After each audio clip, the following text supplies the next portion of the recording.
Hello everyone, welcome to Daily English Pro, your place to improve English every single day. Stay focused, listen carefully, and try to repeat after what you hear. Let's get started. Hello.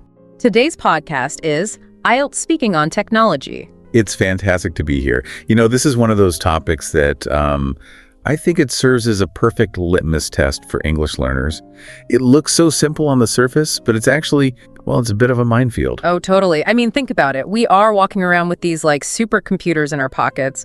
I probably check my phone, I don't even know, 100 times a day, maybe more. So logically, you'd think sitting down to talk about technology for 15 minutes would be the easiest thing in the world. It's what we live and breathe. Right. But looking at the stack of research and, the listener feedback we have today, it seems there's this massive paradox here. There is, and it's a fascinating psychological hurdle. The data suggests that while most learners use technology every single day, scrolling through apps, streaming shows, using GPS, the moment they're put in a formal exam setting, specifically the IELTS, they tend to freeze up. Why is that, though? Is it just exam nerves kicking in? It's partly nerves, for sure, but it's also a register issue.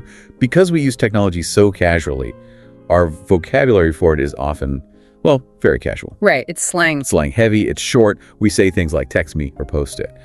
But in an exam like the IELTS, you're being tested on academic and more formal English. So candidates sit there and they say, I like my phone because it's good. Good. Yeah. Instead of explaining that it's an indispensable tool for productivity. Right. So the gap isn't in the knowledge of the subject itself. It's in the articulation of the experience. It's like the difference between knowing how to drive a car and being able to explain the mechanics of the internal combustion engine to an engineer. That is a perfect analogy. And that's exactly where candidates lose points. They stay in that safe, basic zone because they don't have the bridge vocabulary to take their daily habits and elevate them to a band 7 or, a band 8 level. So our mission today is pretty clear then. We're going to build that bridge. We are going to unpack this topic completely. We're taking a deep dive into the vocabulary, the strategies, and specific model answers. But before we get into the nitty-gritty of words and phrases, I want to talk about this concept I saw in the notes, the master topic. Yes, this is why I get so excited about teaching technology. Master topic. It sounds almost like a cheat code for the exam. What does that actually mean in this context? Well, in a way, it is a cheat code. See, examiners love the topic of technology. It appears year after year in every single part of the test. Why, though? Because it's universal. It doesn't matter if you're a 16-year-old student in Tokyo or a 60-year-old retiree in Brazil. Yeah. You interact with technology. It levels the playing field. But here's the secret. If you master the vocabulary for technology, you are essentially preparing for 5 or 6 other topics at the same time. Okay, I'm trying to visualize that. How does technology overlap with, say, health? Think about it. If you get a question about health, you can talk about medical technology, robotic surgery, or fitness trackers and health apps. Oh, right, of course. If you get a question about education, you can pivot to online learning, digital literacy, educational software. Ah, I see. And work. Remote work, automation, AI replacing jobs, even relationships, dating apps, social media, long-distance communication. Technology is the thread that runs through all of modern life. Right. So if you have a solid bank of tech vocabulary, you have ammunition for almost any topic they throw at you. It's a massive time saver for your preparation. That makes a lot of sense. Instead of trying to memorize 10 different vocabulary lists, you focus on one that acts as a kind of skeleton key for the others. Okay, so let's not waste any more time. If we want to sound like we know what we're talking about, we need the right words. Let's look at section 1, elevating lexical resource. Right, and we need to move beyond the simple binary of good and bad. The scoring criteria for lexical resource isn't just about knowing long, complicated words. It's about range, accuracy, and nuance. A big trap candidates fall into is using very and really as crutches. It's very good. It's really fast. I am so guilty of that in daily life. That new phone is really cool. And that's fine at a coffee shop. But in the exam, instead of very good, we want something like state-of-the-art or cutting edge. Instead of really fast, we want lightning fast or highly efficient. Okay, let's break down some of the general terminology that popped up in the research. I found this first distinction interesting because I think I use them interchangeably. Gadget versus device. Is there really a difference? There is a subtle but important nuance. And if you use them correctly, it shows sophistication. A gadget usually implies something smaller, maybe a bit fun, novel, or perhaps not strictly necessary. Fidget spinner is a gadget. A cheap smartwatch could be seen as a gadget. Okay, so a gadget has a sense of playfulness or maybe insignificance. Often, yes, a little bit. Whereas a device sounds more utilitarian, essential, and serious. Your laptop is a device. A pacemaker is a medical device. You wouldn't call a pacemaker a cool gadget. That would just sound disrespectful or trivial. I see. So if I'm talking about my new iPad Pro that I use for graphic design, calling it a device gives it more weight. Spot on. It frames it as a serious tool for work. If you call it a gadget, you make it sound more like a toy. Got it. Now, what about the opposite end of the spectrum? When things get old, I saw the word obsolete in our stack. There's a power word, obsolete. It refers to technology that is no longer used, not just because it's broken, but because something newer and better has been invented to replace it. Like the floppy disk. The floppy disk is the classic example, or the VCR. You wouldn't just say floppy disks are old. That's Band 5 answer. You'd say floppy disks have become completely obsolete. Or maybe CDs are rapidly becoming obsolete due to the rise of streaming services. It carries a sense of history, doesn't it? Like the world has moved on and left it behind. It does. It shows you understand the entire life cycle of technology. Okay, let's talk about the digital world. We pretty much live online now. What are the must-know terms there? Well, you have the common ones like go viral, which, means spreading quickly. But if you want to really impress an examiner, you should look at a term like digital footprint. Digital footprint. That sounds a little bit ominous. It can be. It refers to the permanent trail of data you leave behind whenever you use the internet. Your search history, your comments, your uploads, everything. Using a term like that allows you to discuss privacy and security, which are very high-level topics.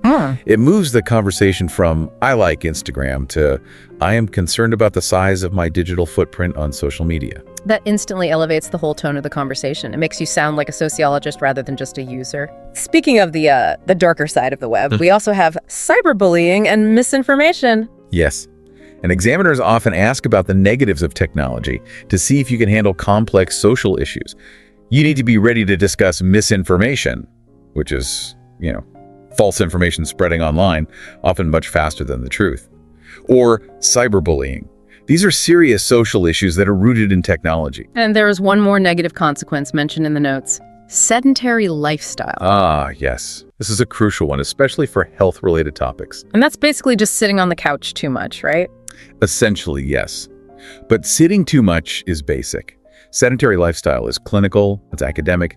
So instead of saying technology makes us lazy, you say something like, the ubiquity of technology contributes to a sedentary lifestyle, which can lead to serious health issues like obesity. Wow. The ubiquity of technology. You're just throwing out the gold today. Chuckles. Ubiquity is a great word. It just means being everywhere, which technology certainly is. Okay, let's look at the big future concepts. AI is everywhere in the news. You can't escape it. You cannot ignore AI. But again, you have to be specific. Don't just say robots. Use a word like automation. That's the process of machines taking over tasks previously done by humans. And then there's the distinction between VR and AR. This one trips a lot of people up. Virtual reality and augmented reality. Yeah, I always get them mixed up. Think of it this way. Virtual reality, or VR, is a substitution. You put on a headset, the real world completely disappears, and you are in a computer-generated world. You're fully immersed. Like in the movie The Matrix. Something like that, yes. A total replacement. But augmented reality, AR, is an addition. You still see the real world around you, but digital elements are overlaid on top of it. Think of Pokemon Go, where the little monster appears on your actual sidewalk. Oh, right. Or those furniture apps from IKEA where you can see how a digital sofa looks in your real living room. That's a great distinction. VR replaces reality. AR adds to it. Precisely. Yeah. And knowing that difference shows a certain level of technical literacy. And just one last term from the notes that I think is vital for social commentary. The digital divide. That sounds like a heavy topic for a speaking exam. It is, but it's a crucial term for Part 3 discussions. It refers to the gap between those who have access to technology, fast internet, modern computers, and those who do not, often because of economic or geographic reasons. If you're asked about inequality or education, bringing up the digital divide is a guaranteed way to show high-level thinking and lexical resource. Okay, so we have the bricks, the vocabulary, we have obsolete, digital footprint, sedentary lifestyle. Now we need the mortar. We need the glue to stick them together. The research highlights the importance of collocations. Collocations are just words that naturally go together. Native speakers use them instinctively, often without even realizing it. If you say, I made a research, Gosh, it sounds wrong to our ears. We say, I did research, or I conducted research. It's the difference between sounding correct but weird and sounding completely natural. Exactly. In the context of technology, examiners are listening for these natural pairings. So, for example, when we talk about how technology changes things, I feel like change is a pretty weak word. It is. You wouldn't just say, it changed a lot. You might say, technology has revolutionized the way we access information. Or, the world has changed beyond recognition. Changed beyond recognition. That is a strong phrase. It implies you wouldn't even know it was the same world. It implies a total transformation. Another good one is a dramatic shift, as in, there has been a dramatic shift in how we communicate over the last decade. And since the exam is heavily opinion-based, especially in Part 3, we need ways to say what we think without just saying, I think, over and over and over again. I think is fine, but it gets repetitive and it lacks authority. Yeah. You could try, I'm a firm believer of that, or from my perspective. Yeah. But my absolute favorite idiom for technology, and I know some might say it's overused, but it works perfectly here, is a double-edged sword. I use that one all the time. But isn't it a bit of a cliche? It can be if you just drop it in and run. Yeah. But if you use it to structure your argument, it's incredibly powerful. It means something has both significant advantages and significant disadvantages. It connects people, but it also isolates them. It provides information, but also misinformation. It is the perfect description for the internet. So you say, technology is a double-edged sword, and the examiner immediately knows you understand how to build and balance an argument using idiomatic language. Okay, well, let's unpack the practical application of all this. We have the words, we have the phrases. Now we're sitting in the exam room. The examiner hits record. We are in Part 1. These are supposed to be the easy questions. And that is where people stumble. They get too comfortable and give one-word answers. The notes suggest a strategy called the mini sandwich. Can you explain this? Is it about food? Chuckles. Only metaphorically. Part 1 answers should be short, about 3 to 5 sentences. You don't want a monologue, that's for Part 2, but you definitely don't want a one-word answer. The mini sandwich provides a perfect structure. Top slice of bread, a direct answer, the filling, an explanation and an example, and the bottom slice, an extra thought or a personal reflection. All right, let's role play this. I'll be the examiner. I want to hear a bad answer first and then a really good sandwich answer. Yeah, let's do it. Okay, candidate. Do you often use technology? In a flat tone, yes, I use it every day. Okay. That was painful. I mean, it was grammatically correct, but it was a total dead end. It gives the examiner absolutely nowhere to go. It forces them to do all the work. Now let me try the mini sandwich approach. Ask me again. Do you often use technology? Absolutely. Top slice. I use my smartphone from the moment I wake up to check the news until I go to sleep, streaming podcasts or music, the filling. I'd say it's become deeply woven into my daily routine, the bottom slice. Deeply woven into my daily routine. Well, oh, wow. That is beautiful. It's not just I use it a lot. And I noticed how you listed specific activities, news, podcasts. Specificity is key. It proves you have the vocabulary. Let's look at another common question. What technology do you use most? Here, the research suggests using an analogy. The Swiss Army knife. Describing the smartphone as a Swiss Army knife because it has a tool for everything. Yes, it's your bank, your map, your fitness tracker, your camera, your communication device. It's everything in one. Calling it an all-in-one device or a Swiss Army knife shows you can use figurative language effectively. What if they ask about something you don't like? Is there any technology you dislike? I always feel like I have to be positive in these exams. No, not at all. Authenticity rings true. If you hate something, say it. In fact, negative opinions often lead to better, more interesting vocabulary. The research gives a great example of disliking voice assistants like Siri or Alexa. I actually struggle with those. I feel really weird talking to a robot in my empty apartment. And that's your answer. To be honest, I find it quite awkward talking to a machine. Plus, you could bring in privacy concerns. You could say, I'm uncomfortable with the idea that it's always listening. That's a complex, nuanced answer. It's so much better than lying and saying, yes, I love robots. That leads us to buying habits. Do you always buy the new iPhone? This is a trap where people feel they need to sound wealthy or super tech savvy. But a balanced answer works wonders here. I'm somewhere in the middle. You can talk about not being wasteful. That shows environmental concern. But then say, You upgrade when a device becomes obsolete or starts lagging. Lagging, that's another good vocab word, when it slows down and stutters. Yes. It shows technical precision. You're using the right word for the right concept. Okay, moving on to the beast. Part 2. The long turn. You have to speak for 1 to 2 minutes without interruption. This is where the panic really sets in. The panic usually comes from running out of things to say after about 45 seconds. The solution, and this is highlighted so heavily in our sources, is storytelling. She'll tell a story. Humans are wired for stories. A story has a beginning, a middle, and an end. It fills the time naturally. You use the cue card points as a guide, but you weave them into a narrative, a journey. We have some case studies here. Let's look at case study 3. Solving a problem. The Lost in Barcelona story. I want to hear how this sounds in practice. If the prompt is, describe a time technology helped you, how do you turn that into a 2-minute speech? Okay, let me perform this for you. I'll act as the candidate. I'd like to talk about a time when technology essentially saved my day.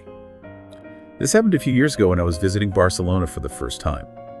I decided to explore the Gothic Quarter, which is, famous for its winding, narrow streets. I was having a wonderful time just wandering around, but then all of a sudden, I realized I had absolutely no idea where I was. The sun was setting, the streets were getting darker, and to make matters worse, all the street signs were in Catalan, which I don't speak. I started to feel this genuine wave of panic rising. In the past, I would have been in real trouble. But I remembered I had downloaded an offline map on my smartphone. So I pulled it out, and even though I had no Wi-Fi signal, the GPS pinpointed my exact location. It showed me this little blue dot in a maze of gray lines. I followed the digital route for about 15 minutes, and eventually I popped out right in front of my hotel. It was such a huge relief. Looking back, I realized that my phone was a total lifesaver. If this had happened 20 years ago, I would have been wandering for hours or trying to communicate in broken Spanish. It really highlighted for me how reliant we have become on these devices for our basic safety and navigation. Okay, wow, that was compelling. I was actually waiting to see if you got back to the hotel. I was invested. Chuckles. That's the point. Yeah. You want the examiner to be interested, to be engaged in your story. I noticed a few things there. You set the scene perfectly. Gothic Quarter, winding streets. You created a conflict. Panic, sun setting, and you had a clear resolution. Exactly. And look at the grammar I used. I had decided, that's the past perfect, I was having past continuous. If this had happened 20 years ago, I would have been, that's the third conditional. You didn't just list the features of Google Maps, you told a hero's journey, and the phone was the hero. Correct. The technology was the hero of the story. That's the key. Let's quickly touch on another case study because I think it's really relatable. Case study 2, the app. This one focuses on Notion. Notion is a productivity app. A lot of students use it. The narrative arc here is the journey from skepticism to addiction. Okay. So the beginning. My friend recommended this app, and honestly, I thought it looked way too complicated. I was skeptical. But once I started setting up my dashboard, I realized it adapts to my brain, not the other way around. I started organizing my studies, my gym routine, everything. And the end. Now, I am completely hooked. I literally cannot function without it. Debs to my brain. That's a great phrase. It's so much better than just saying it has good features. It emphasizes the relationship you have with the technology. And finally, a future purchase. A VR headset. This is for the describe something you want to buy question. Right. And the key here is don't just say, I want to play video games. That's a bit childish, a bit limited. You need to talk about the broader applications. I'm interested in virtual travel because I can't afford to go to Paris right now, or I want to try remote meetings with avatars. It shows you see the potential of the tech beyond just entertainment. Okay, so if we can tell a good story, we survive part 2. Now we enter the deep waters, part 3. The abstract discussion. This is where the examiner really grills you. It's not about you anymore, it's about society. This is the intellectual conversation. And let me tell you, this is where band 9s are made. You need a structure here too. The notes recommend the PEE method. PE. Point, explain, example. First, you state your point clearly. Then you explain your reasoning. Why is this true? And finally, you provide a real-world example to support it. It stops you from rambling and keeps your answer focused and logical. All right, let's play this. I'm going to challenge you with some of the debates from our outline. I'll be the devil's advocate. I'm ready. Debate 1. Teachers versus AI.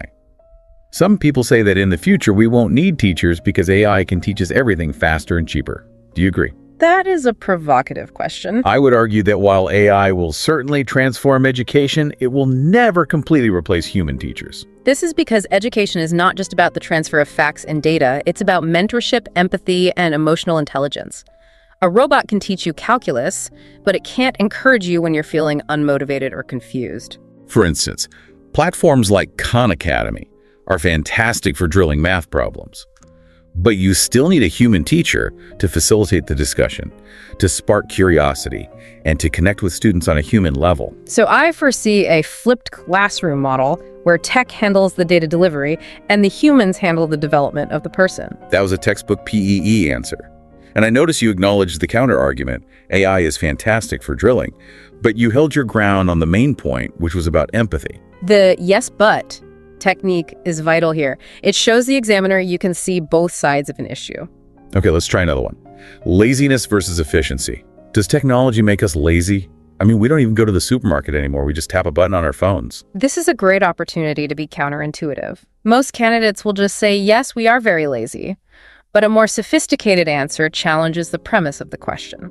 I don't necessarily agree that it makes us lazy. I think it allows for more efficient time management. When we automate tedious or mundane tasks like grocery shopping or cleaning, we're freeing up mental energy and time for more creative or productive work. So if I order groceries online, that saves me 2 hours that I can then spend learning a new language or working on a personal project. As the saying goes, blaming technology for laziness is like blaming a library for ignorance.